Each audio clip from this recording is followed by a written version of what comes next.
Kaya nga, nandun ako sa meeting kasama ang mga organizer ng Roma Pride.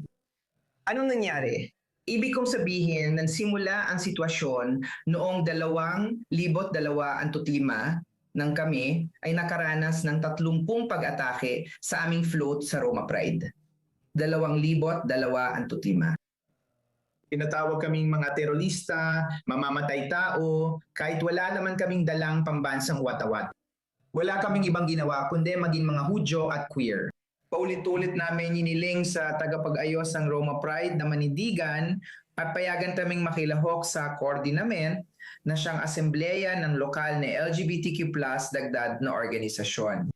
At nung pagpupulong ika-25 na Mayo, sinabi talaga nila sa amin na hindi kami tinatanggap sa coordinament na ito. Pero hindi lang yon.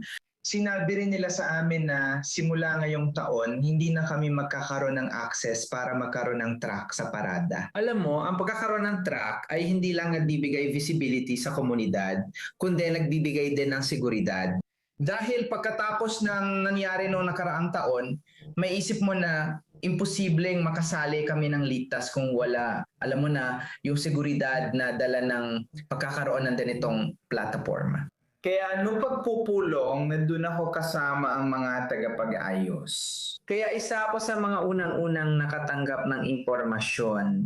Sa totoo lang, 2 taon na ako nagkatrabaho para sa Roma Pride. Kaya talagang mahirap at emosyonal na sandali ito para sa akin. At pagkatapos, naglabas sila ng pahayag na ito mga 5 minuto o sabihin na nating 10 minuto matapos naming tapusin ang meeting. At ginagamit nila ang platformang ito laban sa isang maliit na organisasyon gaya ng Cacciati Italia. Nakakainis ito, nakakadiri. At dito sa Europa, sa 2026, hindi pa rin makakalahok ang mga Hudyo. Gusto ko sana, ayaw sabihin na sa Pride lang, pero sa pangkalahatan, sa isang sosyal na konteksto, tulad ng mga ganitong event, alam mo na. Napansin mo ba talaga ang pagbabago sa pag-uugali patungo sa inyong grupo at mga kapwa-miyembro ng komunidad nitong mga nakaraang taon? Hindi lang mula sa mga organisasyon tulad ng Rome Pride, kundi pati na rin sa mga tao.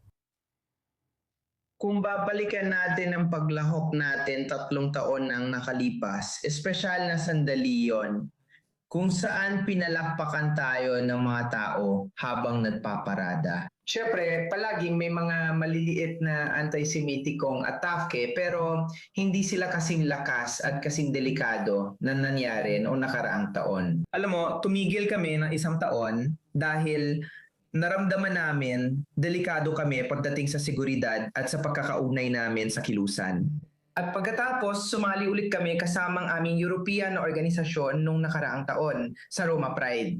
At ngayong taon, alam mo, naging malinaw din ang pagbabago dahil sa mga organizer. Pero ang mga tao sa pangkalahatan, alam mo, ay nababago na rin ang pananaw patungo sa aming organisasyon. Pero muli, kami ay isang organisasyon na nakatuon sa mga issue ng antisemitismo at anti-queer na diskriminasyon na nararanasan ng mga Italiano at Europeo na Hudyo na queer. Minsan, walang kaming connection sa Israel. Yung ibang miyembro namin, hindi rin bumoboto doon. Wala nga kami, hindi nga namin kaya, alam mo yon, wala akong numero ni Netanyahu.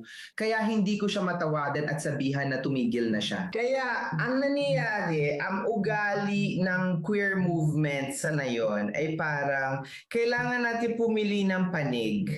Pero parang ganun nga yun. Ayon sa definisyon ng IRA, isang uri ng anti-Semitismo ang paghingi sa isang Hudyo na pumili ng panig tungkol sa mga dinagawa ng isang banyagang bansa. Kaya medyo nakakalungkot ito. Ariel, salamat. Ariel Heller, Pangulo ng Keshet Europa. Salamat at hangad kong lahat na mabuti para sa inyo sa hinaharap. Salamat sa pagbibigay ng platformang ito sa amin. Talagang mahalaga na maikalat ang mensaheng ito sa buong kontinente, sa buong Israel, sa lahat ng dako. Isang usapin ito ng demokrasya. Maraming salamat ulit, Tita.